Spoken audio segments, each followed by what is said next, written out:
Welcome to Active Travel Cafe. It's lovely to have you all here after the summer break.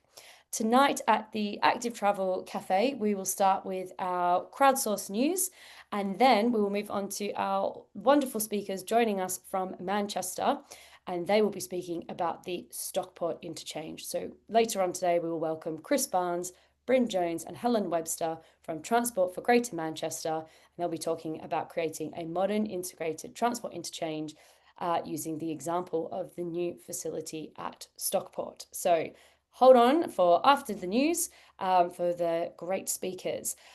So for now, I say, does anybody have any news for us after the summer holidays?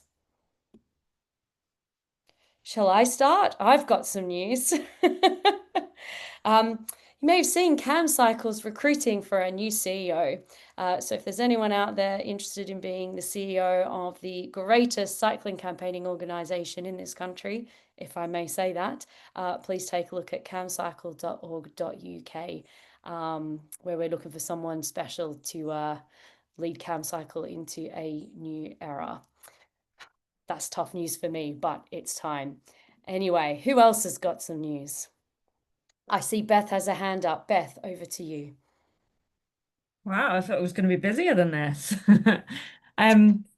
Yeah, so Beth, we are evolving into Safe Sustainable Travel Torbay. So if you know anyone around here, please look us up and stuff and try and find us.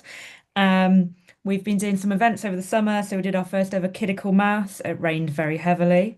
We've got a National Trust event on Sunday where we're doing the Greenway to Greenway House. And again, it's forecast to rain. So, if you want to come down and have a bike ride in the rain, then please do so. Planning advice, could really do with some help. Brixham are using regeneration money to build a multi-storey car park in the town centre, which obviously we don't think is a great idea. But as I'm only starting my MSc in urban planning next week, I'm struggling to kind of articulate all the reasons why, but I'm trying. So yeah, basically just spread the word if you know anyone around the South Devon area who might like to come and get involved in what we're doing here. That'd be great. Great. Thank you, Beth. Oh my goodness, three women first up to present the news. I'm not sure this has ever happened. I'm so excited. Ruth, you are up with some news. Thank you, Ruth Fletcher. Oh, hello. Thank you very much for the welcome. And it's actually some really good news, I think. I'm from Horsham District Council in West Sussex, and we're really keen to improve our performance on active travel delivery. So we have a job vacancy for an active travel coordinator. So I'm hoping that there'll be somebody here who'd either like to apply or would like to pass it on to somebody who thinks they'd like to apply for the job. And I've got the got a link in the chat there for the job spec. It's open until the 22nd of September, and the interviews are on the 8th of October. Wonderful. Thank you, Ruth. More movement in the active travel career space. Will, what's your news? Hiya. Following the tremendous success in Wales with regard to 20's Plenty and the number of lives being saved, we decided, we being a loose coalition of people, including Colchester Cycling Campaign and the Colchester Civic Society, decided to approach Essex County Council and say, look, area-wide 20 is working. 20-mile-an-hour zones aren't. You haven't improved your Vision Zero since 2019. So we approached them and we deliberately made it non-political by going straight to the chief executive. Well, we've got the brush off so completely, you wouldn't believe. I've put the link in the chat. The whole correspondence is there. And we're now considering going to the Ombudsman. But as I say, watch this space because we're throwing a lot of mud and we're hoping some of it will stick. Okay. Thanks, Will, and good luck. Who else has got some news? I mean, we've got a few minutes, so I'll even take, an attempt at bragging rights for who did the most cycling over the summer. Did anyone do a very epic trip? Oh, here we go. All right. Mike, what's your news? It's not a cycling trip. I've failed to get out on the bike over the summer. Newcastle City Council, after a year of consulting on their movement strategy, have finally published it. It's a wish list of things, which doesn't commit them to doing anything. It's unfunded. It's been an excuse to kick the can so far down the road you can hardly see the end of the road now. Unfortunately, active travel just seems to have lost all momentum in Newcastle, and I'm sorry about that.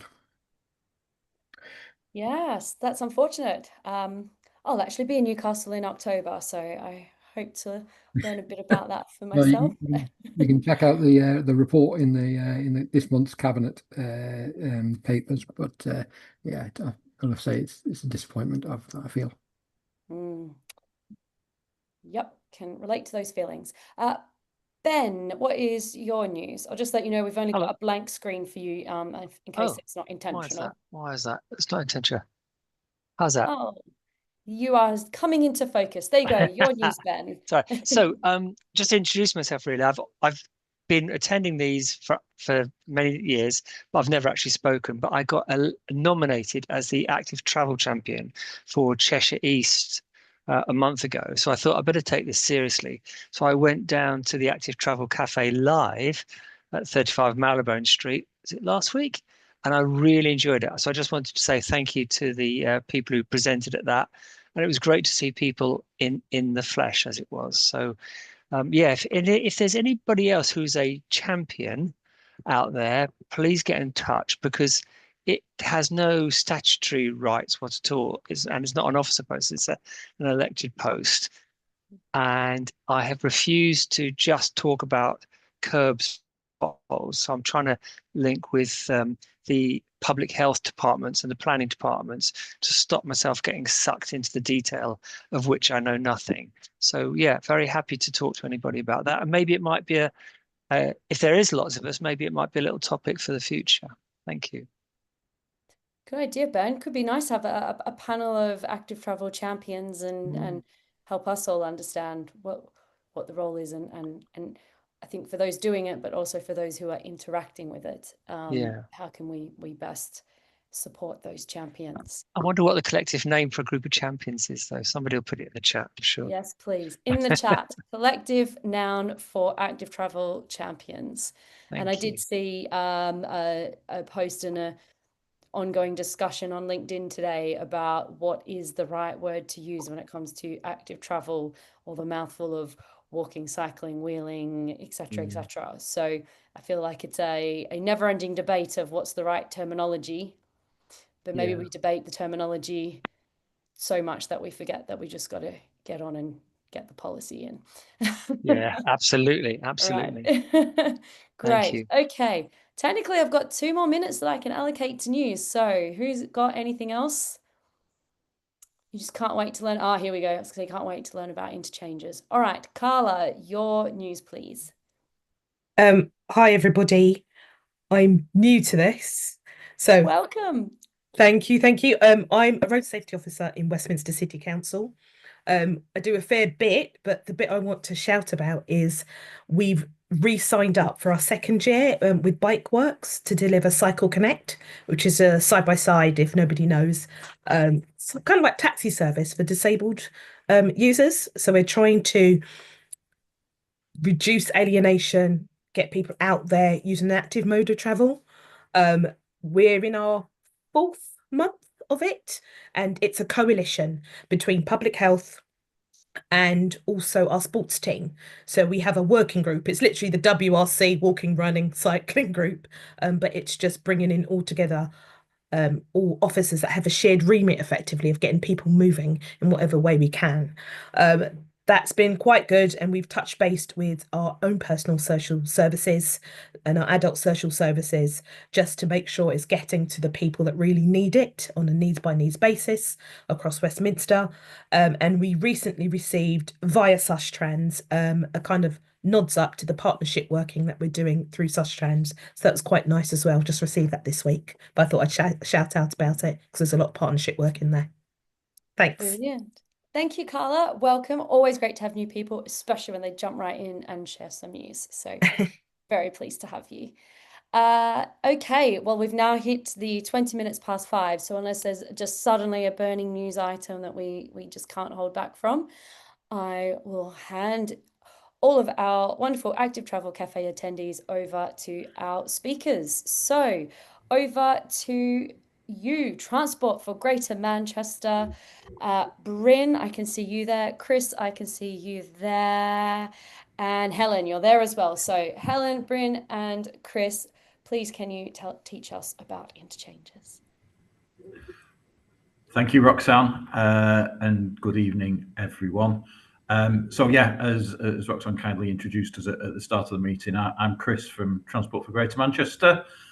We work across the Greater Manchester area on both delivering transport services and transport projects. And I'm joined by my colleagues Bryn and Helen from our projects team. So thank you very much indeed for inviting us to come along and speak to you all this evening. I think the invitation came out of a conversation I had a few weeks ago with one of your friends and colleagues, Claire Stocks, and we work very closely with Claire up here in Greater Manchester. So yeah, we're really pleased to be given the opportunity to come along and showcase one of our most recently completed schemes, and that's the Stockport Interchange mixed-use development scheme, which has a significant active travel component. I don't know if Ben or any of you have had the opportunity to visit the facility since it opened last year. I appreciate we've got people on from across the country, so possibly not, but maybe that will come out in the conversation later on this evening. So I'll let Bryn and Helen, because they were very much sort of leading on the design and delivery of the scheme out. So I'll let them talk you through the evolution of the scheme in a bit of detail in a couple of minutes. But before we get on to that, I just wanted to do a little bit of scene setting, if that was okay, and say a little bit about the context within which the scheme was developed and delivered. So I think it's fair to say that here at TFGM, Transport for Greater Manchester, we've long recognised the role that transport infrastructure can play in supporting modal connectivity, encouraging modal shift, as well as supporting wider regeneration and growth. None of these things exist in a vacuum. None of them exist in isolation. They're all linked. And we recognise that investing in transport infrastructure provides us with the opportunity to support town centres, to revitalise communities, and promote sustainable travel choices, very importantly. So it's very much part of our scheme development philosophy to look at, on every scheme, how we can maximise the outcomes and the benefits which our scheme budgets are able to deliver. And clearly, you know, we work with schemes on a range of budgets, so some we have quite extensive opportunities to invest. Others less so, but it's part of our philosophy. Whatever the scheme budget, to look at how we can get the maximise the outcomes and the benefits which we can deliver. So whether that's by looking at active travel connectivity, but focusing on walking and wheeling as the first and last mile links to bring together our transport network. We call it the B network up in Manchester. So whether it's by looking at that sort of connectivity, whether it's by looking at the opportunity to incorporate residential development in our schemes, which can promote town centre living in accessible locations and reduce reliance on the private car, or whether it's by introducing some wider activation measures to support changes in behaviour alongside our infrastructure changes. These are all all examples of how we're always looking at the opportunity to maximise the positive impact that we can make through our projects and through our infrastructure investment. And we think that the Stockport Interchange scheme, where we brought together quite a wide range of funding from a number of different funding sources, where we brought that together to introduce a number of significant active travel measures into the interchange scheme. We think that's quite a good example of that approach. So if we could just go on to the next slide, please, Helen, if that's okay. So yeah, just before I hand over to Bryn and Helen, it's probably worth just saying a little bit about the active travel, the context of the active travel network, which formed the backdrop to this scheme, because I appreciate not everybody will be familiar with Stockport town centre, but from our perspective, with a starting point of our commitment, working in conjunction with a range of partners, and it's always in conjunction with partners. I think everybody on the call will probably appreciate that active travel can be quite complex, and we need strong partnership working to deliver world-class active travel, which is what I guess we all aspire to. But with that as a starting point, I think it's probably fair to say that prior to the Interchange redevelopment scheme in Stockport town centre, as I say, I think it's fair to say that the active travel, walking and cycling linkages in the town centre, between the railway station and the heart of the town centre, were of pretty poor quality. That there was, there was some major topographical differences. There was very suboptimal quality in terms of the infrastructure. And it really was an area which was crying out for somebody to come in and try and make a positive impact, because the landscape where we were working with with the poor quality infrastructure, with the major topographical differences, was proving to be a major impediment to multimodal journeys and active travel within the Stockport area. But both in terms of connecting the A6, the River Mersey, the West Coast Main Line and Wood Street, and bringing about connectivity in that area, and also creating some major lines of severance for active travel across the town. So the interchange development gave us a real opportunity to integrate and also widen Stockport's active travel network, and provide a key link to the existing Transpennine Trail, which I'm sure a lot of you are aware of, but also to unlocking other future routes, such as the route from Edgeley to the town centre. So I think at that point, it's probably a good point to hand over to Bryn. I know Bryn wants to take us through some of the scheme detail, and then Helen's going to talk a bit more about some of our post-completion activities. But over to you. Yes, good afternoon or good early evening to everybody. So my name is Bryn Jones. I'm as a senior program manager within our projects group, as Chris has alluded, and I had the relative joy of leading on the development of the scheme effectively from inception through to handover. I say joy because it was hard work. Yes, there's significant active travel interventions, but we mustn't forget as well that we also delivered a new state-of-the-art transport interchange, a new 2-acre town centre park, plus 200 residential development units as part of the scheme as well. But just to give those not familiar with Stockport a bit of orientation around the site and some of the terms that we'll pick up on as we work through the presentation. So effectively, the transport or the existing bus station sits in a relative hollow in comparison to the other town centre interventions, notably the train station that sits to the south of the plan, as you see on the plan on the page. You can see the West Coast Main Line to the left of the plan, which is runs north-south into Manchester Piccadilly. So that was a key constraint for the site, with the viaduct that supports that at high level. To the east of the site, as you're looking on plan, is the A6, which is a major trunk route linking Stockport with Manchester city centre. Again, that sits on a grade 2 listed Wellington Road structure at high level, and offered quite significant severance between the interchange and the active travel facilities and the town centre. And whilst to the north of the site, we should have probably coloured it in blue, but sits the River Mersey that runs along the north boundary of the site. So in terms of the active travel interventions, to the north of the site, we have what we call a helix ramp, which is a cycling and walking link between the viaduct park at higher level and the Mersey frontage at lower level. We then have the Mersey frontage itself, which links the town centre with the Transpennine Trail, which we'll come on to in a short while. We have active travel links through what is what has now been termed the Viaduct Park, which is a 2-acre park which sits above the interchange. And then moving south on the plan, as you see on the page, we have what we call the Viaduct Bridgescape, which links the site to the rail station. And interestingly, there is a topographic difference that we had to overcome across the site that Chris has alluded to. I think it was circa 30 plus, upwards of 30 metres between the River Mersey frontage and the town centre to the north of the plan, and the rail station that sits to the south of the plan. So there was quite a significant height difference that we needed to overcome with the proposals that we took forward.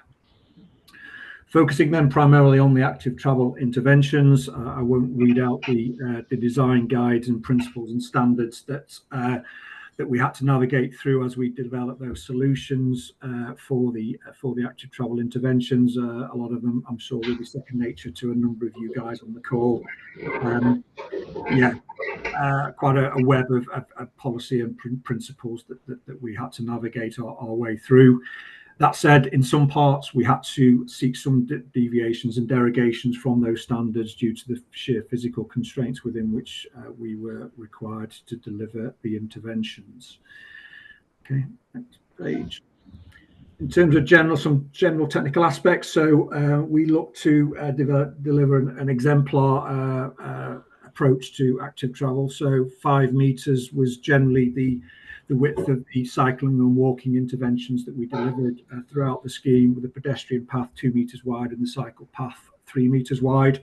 The one exception to that is the helix ramp, which we call a ramp, but it's actually a gentle slope, as we'll come on to shortly, which was 4.5 metres wide. And again, that was driven by physical constraints in terms of being able to get that ramp in situ, and the fact that we anticipated that would predominantly become a cycling path, which was retained at 3 metres wide.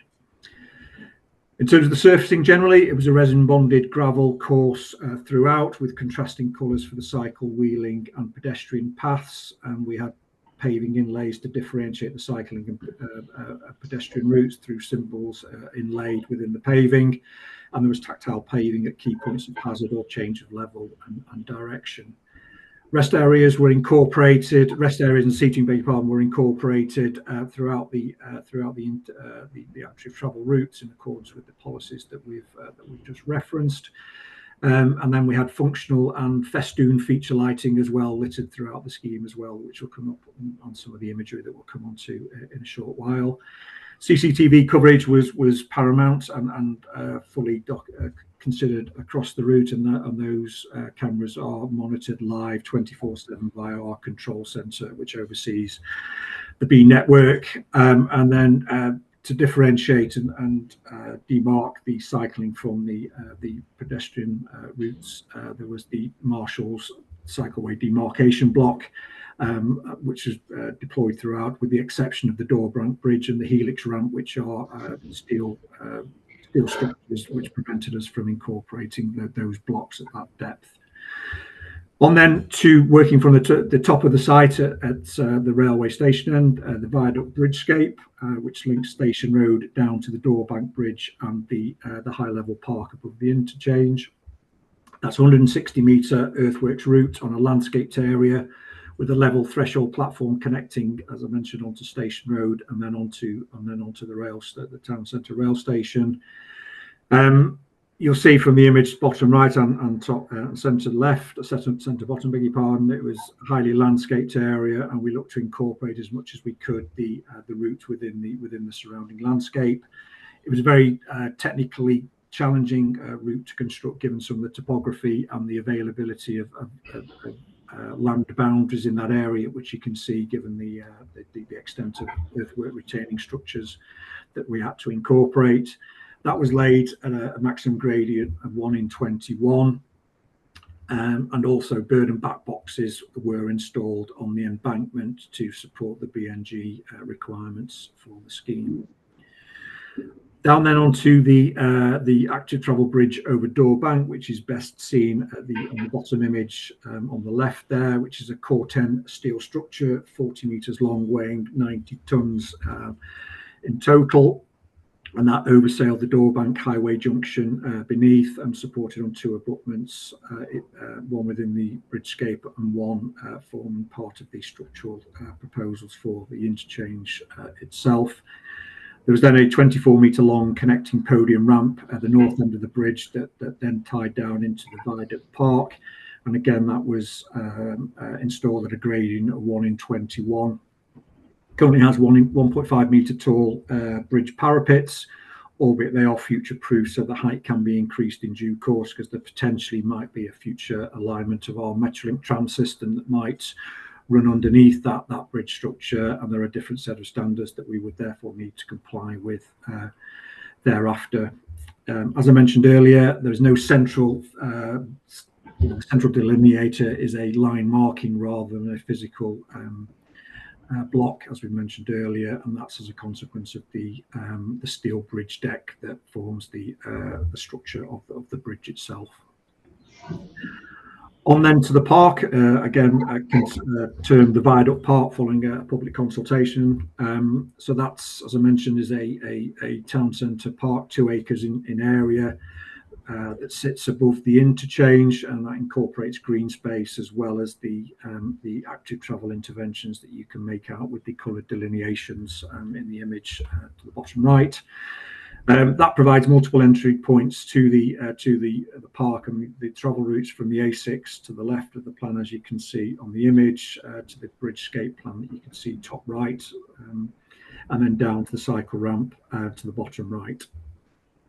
There are also 2 lifts that connect the park down to the Mersey frontage, the lower level. The lift that you can probably just make out to the left of the plan is an oversized lift that can accommodate cycles as well as pedestrians, and then there's a pedestrian lift within the circle area to the right hand side of the plan, which is what we call the park pavilion.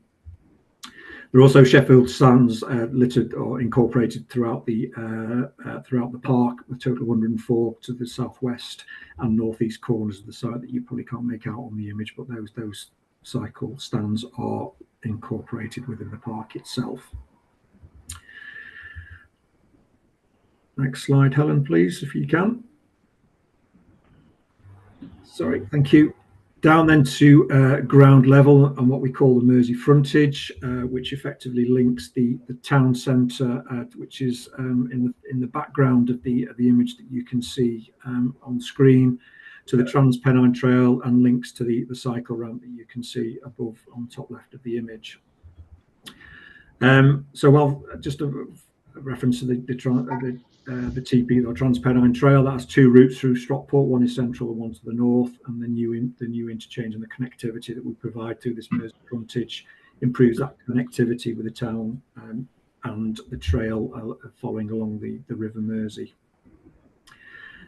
Equally as well, the TPT trail through Stockport allows many of the town's iconic attractions, such as the viaduct, to be exemplified as a consequence of the improvements that we've provided through this scheme, as well as obviously encouraging cyclists, walkers, and pedestrians to enjoy the area.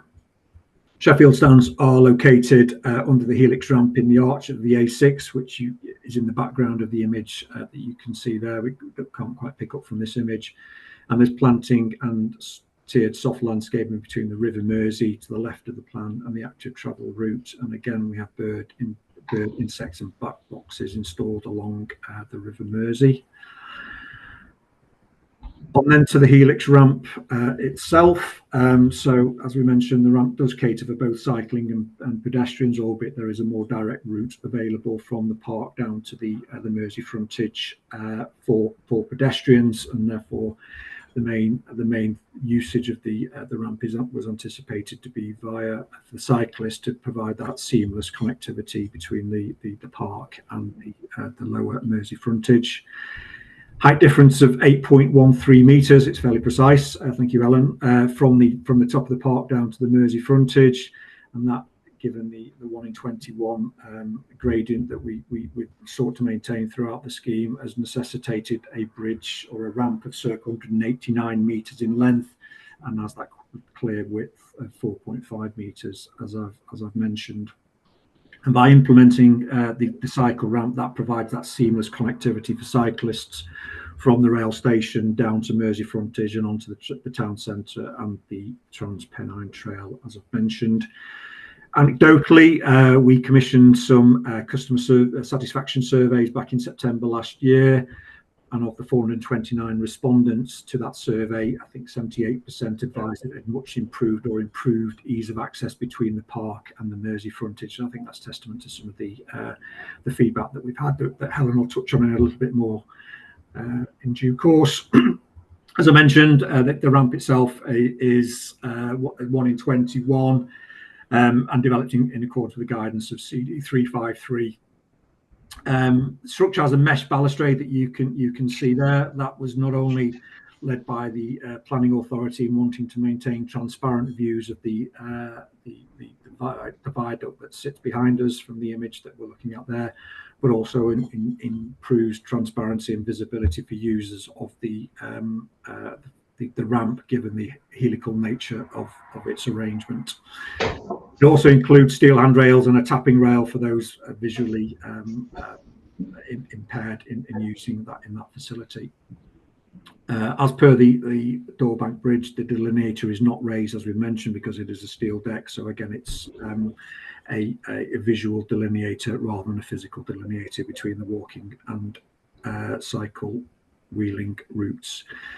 The handrail incorporates an LED system to ensure visibility and safety, and it also incorporates feature lighting with different coloured lighting options that can be set given to reflect seasonal or celebratory events that the council often arrange for the site. Okay, next one, Helen. I think this moves then into activation plan and usage. So Helen, I'll hand over to you if I may. Okay, thank you. I'm Helen Webster. I'm one of the project managers at TFGM. That's worked on this project with Bryn for several years now. I'm looking at raising awareness really on the activation activity that's taken place post opening. But I think what's probably key to raise as well, although TFGM are the developer of the scheme, all the active travel elements of the scheme are actually now managed and maintained and are assets of the local council, and that's Stockport Council. So we've very much worked in partnership with the council during the development, and onward from that, and as part of the activation activity, as part of that, we were very keen to work with the local council as well on the activation plan. It's not a case of, as I'm sure you're all aware, of building it and people will come. It's very much then about instigating and encouraging that behavioural change to utilise the interchange, which, as well as a bus operation main station for the town, it was also about that multimodal shift and behaviour change to active travel. So we worked with the council to develop an activation plan we worked so that the plan could actually be delivered by the local authority. You know, they're very much across all the barriers and opportunities that their residents face. So it was key that we worked together and just didn't deliver a plan in isolation. It was very much about a strategic approach of building on what the council and other providers in the town were already delivering to maximise that impact. So the activation plan for the interchange as a whole was a 15-month plan, but as I say, very much integrated into what the council and other stakeholders were already doing in the town. So the main plan in terms of delivery started 3 months prior to us actually opening the facility, and that was doing visits to schools, looking at basically developing a plan that as soon as the facility opened, people would feel confident and comfortable in coming using it, whether it was a walk or to experience it in a traffic-free cycling environment. So the activity started 3 months prior, and then that was delivered for a 12 12-month period post that initial 3 months, treading the water and getting people ready to use it. So we did a 15 months program of activation activity. But that said, now that that activation plan delivery is complete, the scheme is still very much a key component to encourage and support active travel, not just new users, but support existing cyclists, walking, wheeling activity in the town. And with it being the main interchange, the main transport hub, which is future-proof for if the tram does come into Stockport, it is a main multimodal modal shift hub for any residents or visitors to the town to use. So the activation activities has included a wide variety of activities, really, from visiting schools, bike tryout sessions, led walks and rides, bikeability sessions. As I say, TFGM worked with the council to deliver that plan, develop that plan, but the delivery has been very much focused for the council to take that then forward and deliver the activities.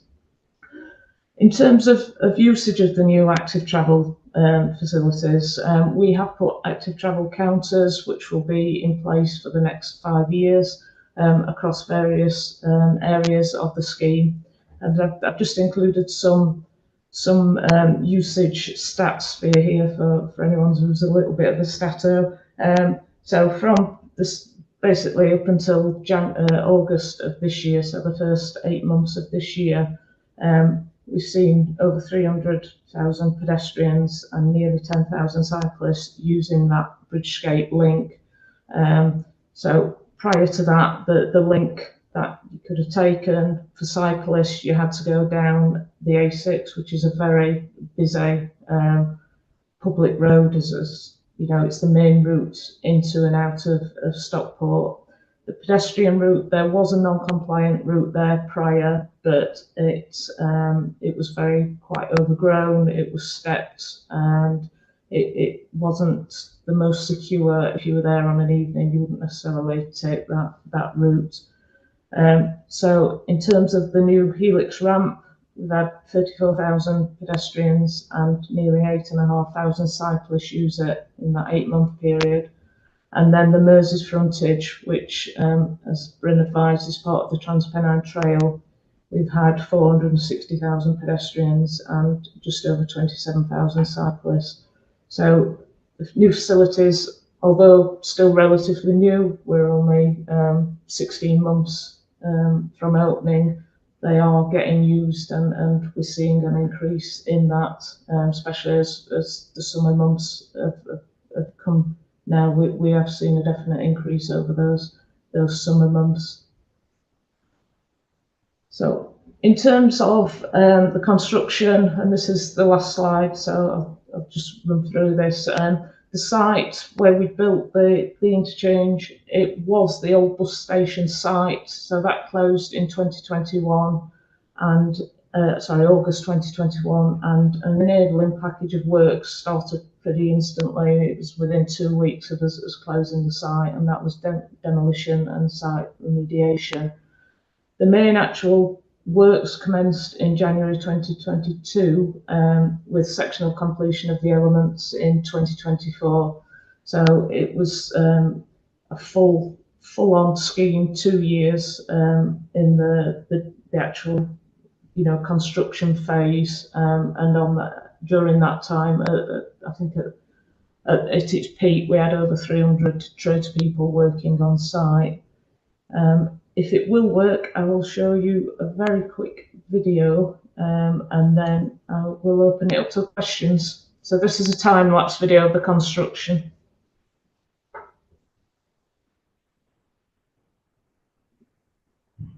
Great, thanks, Helen. While that's playing, shall we wrap up and say a huge thank you to Helen, Bryn, and Chris for your presentation, and welcome questions into the Q&A section, please. Yes, we've got some applause and some thanks coming your way, so thank you very much for that. Don't know how long the video goes for, but hopefully some questions are starting to come in while that goes through. Excellent. Where's the Q&A hiding? There it is. Oh, excellent. We do have questions that have come in throughout. So we'll give a little bit more time while we watch this.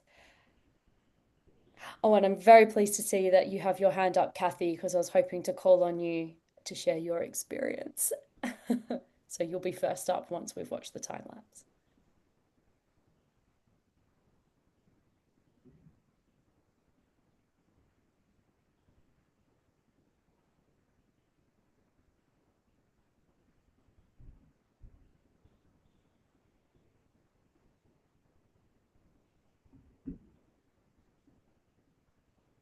I feel like we need background music.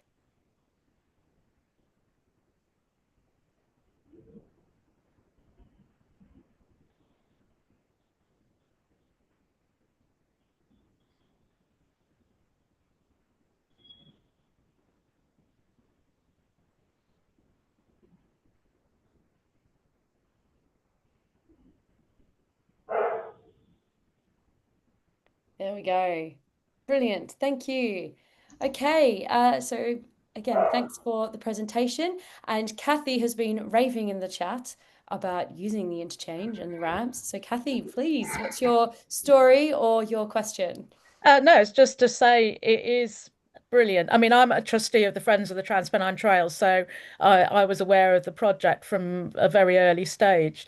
And at the very initial stage, there was no ramp between the Transpennine Trail and the upper levels. It was just going to be you get your bike into one of the lifts and you get down to the other level, which was, I think, my response to the consultation was, this is the most bonkers suggestion I've ever seen. So once they had actually decided that it needed something better than that, and we were involved in the discussions about the ramp, but it's fab. It's cantilevered out over the river, so you get this amazing view that you wouldn't get anywhere else in Stockport of being right out over the river. Great view of the viaduct and everything. It's just amazing. So every time I go down it, I've got like a grin on my face. It's just brilliant. So thank you. That's great. Thank you, Kathy. And that actually segues perfectly into my question. So, host's privilege, I'm going to go straight to my question, if that's okay. So, yeah, I was also thinking, we've had lots of rave reviews about the interchange, and it looks amazing and it looks fun to use. It's actually sculptural in places. So I wondered if you had any sense of how do people feel when they're using the interchange. It's fun to cycle and safer. So how are maybe those changes in perceptions, not just the infrastructure, shaping how people are using it, and can we use that as inspiration to get beautiful infrastructure in other places? Do you want me to answer that, Chris? Yeah, I can come back to you. Yeah, so I think as a snapshot. So again, as part of the other customer satisfaction surveys that we referenced specific to the ramp, there was also a pulse survey that we did 12 months after opening the facility generally, or more widely, and I think we saw, I think it was a 50% increase in customer satisfaction around the facility now compared to the pre-baseline surveys that we'd undertaken previously. So yes, I think it's received quite a few plaudits and positive feedback of the users of the facility more generally. Roxanne, if that answers your question. And just to add to that, sorry, I think one of the things which has been really pleasing is that the whole facility has become part of the community. If you go down, particularly over the summer, it's great to see families there, enjoying the public park, using the facilities there, all the play area and the play activities, or if you just go down at lunchtime on a nice working day to see people from working, people who work in the town centre, going there to eat the lunch. So it's been really pleasing to see it actually, becoming part of the community in the town centre. Brilliant. Thank you. I think sometimes we can be so focused on the functionality of infrastructure, we forget about things like joy and community and that it should play a role in that too. So Always good to have good case studies. Right, let's get into Roxanne as well, Oh, yes, probably. Helen. Just to add, don't worry, not all three of us will answer every question, but just on the park element as well, we were keen and we had a lot of discussions on whether the park was a destination in its own right. I think what we're finding now is it has become a destination in its own right, in that, you know, we are getting people, whether it be having the lunch there or you know, just wanted to spend a couple of hours just, you know, chilling out.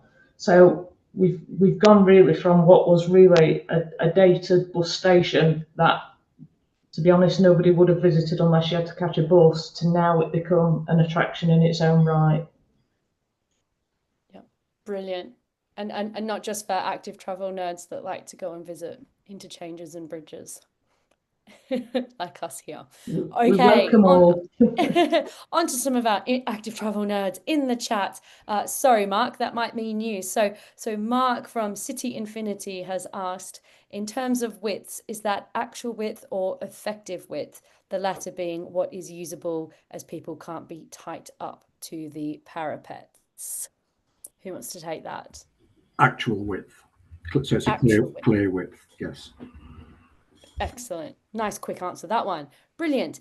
David asks, did you separate cycle route and pedestrian route throughout the scheme? If not, what were your criteria for having shared space? Me to go, Bryn? Yeah. So we segregated with a central delineator across the whole route. The only place we couldn't put the raised delineators in were on the Doorbank Bridge and the Helix ramp. But beyond that, there is a central delineator throughout the whole to segregate. So all the cycle and pedestrian paths has that central delineator in. Brilliant. Love this. We've got some questions about gravel. So an aggregate, here we go. Bev, here in Cambridge, is interested to see that you used thorn grip resin bonded gravel. But Bev has read quite a number of discussions about what surfacing is best to use. So why this one? And I'll ask the next question as well, which is, have you had any problem with the resin bonded gravel cracking in the heat? In part, it was led by the planner's requirements, so we quite often faced a bit of conflict with the planner's requirements against more practical requirements. But that was the compromise that we came to, on the basis it's a high quality product, you know, and provides that visual separation between the two routes as well. We've had no feedback of the resin cracking despite the high temperatures that we've experienced, and it's been open now for 12 months. So currently we've no experience of, or no feedback to that effect. Right. So far, so good. Okay, we have also got a question. Here we go. So again, about the effective width. So Will, I hope your question about the railings answered. We'll ask it again anyway. So the railings on the Helix are at 90 degrees rather than sloping out slightly. So sloping out would give the impression of greater width. We've already worked out that your measurements are for actual width, but was there a particular reason for having the 90 degrees rather than getting a bit more of that benefit of effective width? Because of what's below, really, if we'd angled them out, it then becomes easier for somebody to climb up them.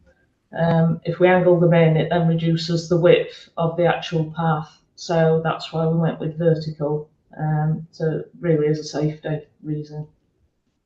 Interesting. Okay. We have had a few questions about cost. So from Wookie, we've got, that looks bloody marvelous. So well done. How much did it cost? What approach was taken to persuade the council to fund things to this standard? So wide enough non-motorized bridges seem to be something of a rarity in the UK. And then from David, we also have the question that the Helix ramp does look great, but it looks really expensive. So what were some of the other options considered? I guess I would like to add to that, you know, we heard that there was only going to be a lift to take the bikes up. So how on earth, given all of that cost, did anyone manage to convince the powers that be that you needed a more expensive ramp? So I think it was back to Kathy's comment earlier, the fact that the original proposal didn't incorporate that seamless transition down from the park to the down to the Mersey frontage, and that was recognised as a project from the get-go. But I think Chris alluded to within his introduction, funding, is an issue, and solutions need therefore to be scalable. So the funding for the actual cycle ramp only came on stream once we were able to dip into the CRSTS, so the City Region Sustainable Transport Settlement funding. So once that pot of money became available as in parallel to a successful application to the Active Travel Fund 4 submission. So that was the funding route for the cycle ramp. So that was very much incorporated as a variation to the scheme, and was subject to a separate planning application to address some of the concerns and observations that I think Kathy referenced earlier. Does that answer the question? I hope so. We'll see. Yes. From our attendees. Was that a detailed enough answer about the costs and how we can encourage other councils to spend similarly? Let's ask some questions about cycle parking. So H has raised that there are some electronic locking systems that have been used for public bike hire, which are adapted to provide unique and time-stamped locking with alarms. Has any thought been given to installed locks for rent or hire so people can access these using a phone? I guess I would just say any kind of technology around cycle parking or hire cycles, has that being integrated into the interchange? So there is a cycle hire scheme that is in place in the Manchester city centre. Chris can probably answer better than I, but I don't think that has been rolled out to towns within GM currently. Yes, or to, if that is the case, then to a limited extent. So we don't have those facilities at the interchange, where there is a longer term plan to roll out that bike hire arrangement to the interchange. Yes, predominantly the cycle storage facilities at the interchange are Sheffield stands, but there is a nearby cycle hub at the Red Rock development, which is 200 to 300 metres distant from the interchange sites. Anything to add there, Chris? No, just to echo what you said, we do have a cycle hire scheme within Manchester city centre. We have an operator, Beryl Bike, who operates that for us. At the moment, we haven't rolled that out to beyond the regional centre to the wider local authority areas, but we're constantly keeping that under review, and longer term it is something we'd be looking to extend. Great, thank you. Also on cycle parking, you mentioned 104 cycle parking spaces. I was surprised it was so few, but I guess coming from Cambridge, where we have nearly 3,000 at the train station, it does seem low. So if this is successful, and all the other projects in the area in Greater Manchester to increase active travel are successful, I can imagine 104 won't be enough. So is there a plan for how you might increase capacity when needed? So just to first just clarify, that's 104 for the public cycle parking. What we didn't kind of cover in this because of time is we've also built a residential apartment block as part of this scheme. Within the residential block, there's 196 apartments and there's 196 cycle parking spaces. So bringing that living space into the town centre, into the interchange, the provision there is for the residents to use that embedded within the residential apartment block. Take your point about 104 spaces may not be enough for public. However, at the bus station, the old bus station, we had 0 cycle parking. We are in the town centre as well as as Bryn's already mentioned, we've got Red Rock nearby. There's also an area that is still being under development by the council as part of the Interchange scheme, Mersey Way. So that's public green space. There's going to be cycle parking in there as well. So we've got 104 as part of the scheme, cycle spaces as part of the scheme that we've delivered so far. But with being right in the town centre, you know, there is provision, and there's going to be further provision introduced, you know, imminently, or well, I say imminently, as part of that next stage of the development. Okay. H, I can see you've got your hand up, but you've got 2 questions in the Q&A as well, so you can have one or the other. I'm sorry about that. Kill it. Sorry, H, you're echoing, so perhaps I'll just stick to reading the questions out because we're having some tech issues there. Right.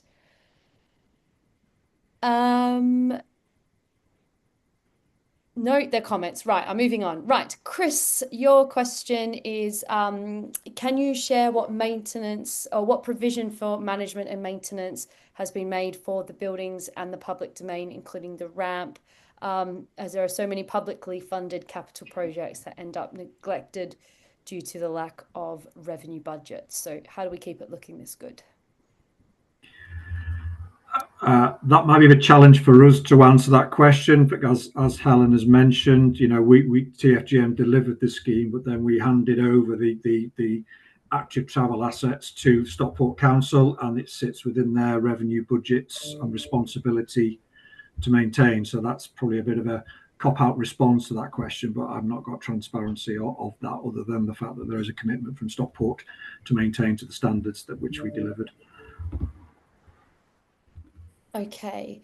Right, we've got these 2 questions probably go together. Online video that someone has just watched shows 2 different surfaces on the Helix ramp. Are there signs advising who should be on what surface? Also another question about, were rubber or plastic delineators considered for sticking down for the bridge sections?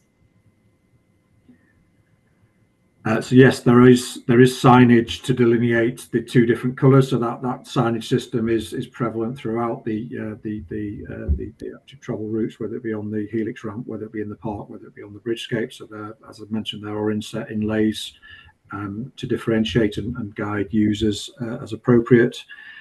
The incorporation of rubber delineators on the bridge decks themselves, I think, was extremely problematic. Helen, I think it was from memory, wasn't it? We went round the houses and some in coming up with the solution that we did arrive at. I can't remember some of the technical, but it was technically led the solution that we ended up with. Helen, can you remind me on the detail? Yeah, well, our development partner, they explored several different options to use as a raised delineator, but and actually did some trials with some you know, rubber stick down, but we just weren't confident that, you know, over time they'd remain in place and then become more of a hazard. Hence we went for a white resin line on the areas where we couldn't install a raised delineator. Right, thank you. And I had a feeling this might come back again. So how did you argue for funding, and what was the cost-benefit ratio? So as I mentioned, well, there was 3 components, I think, covered on Chris's first slide. There was the active travel was covered by a combination of 3 factors. The Mayor's Challenge Fund, which I think was historically embedded in the TCF funding approach. So that was available from the get-go. So that facilitated the active travel links through the park and the bridgescape. We then were successful in securing funding from CRSTS and Active Travel 4 funding for the cycle ramp. There is an appraisal. I think each of the component elements of the active travel were appraised individually and then compositely Helen, I think it was. I think that they resulted in a medium value for money assessment at the end of the day. Is that right, Helen? Can you remind me on the? Off the top of my head, I think we were at 2, so we're at the medium. Yeah. Okay, excellent. Right, I'm doing last call for questions. If your question went into the chat, I will have missed it. So very quickly, here is your opportunity to put it in the Q&A. Otherwise, I'll start wrapping up. I think that's it. Don't see any hands waving or anything else coming through. So I'll just say a huge thank you to Helen, Chris, and Bryn for a very thorough and detailed tour of the Stockport Interchange. Congratulations on all your success there, and thanks for coming and sharing it with us. You're welcome. Thank you for having us. Thanks for having us. And for answering all our questions. Brilliant. And just before we all go, I shall let everybody know what is coming up for the next Active Travel Cafe. Right. We have got on the 16th of September a road safety session. So Richard Owen, CEO of Agilicis, gives us his thoughts on priorities for the government's upcoming road safety strategy. So we will see you all back here next week for that one. Otherwise, thanks everyone and see you later. Bye.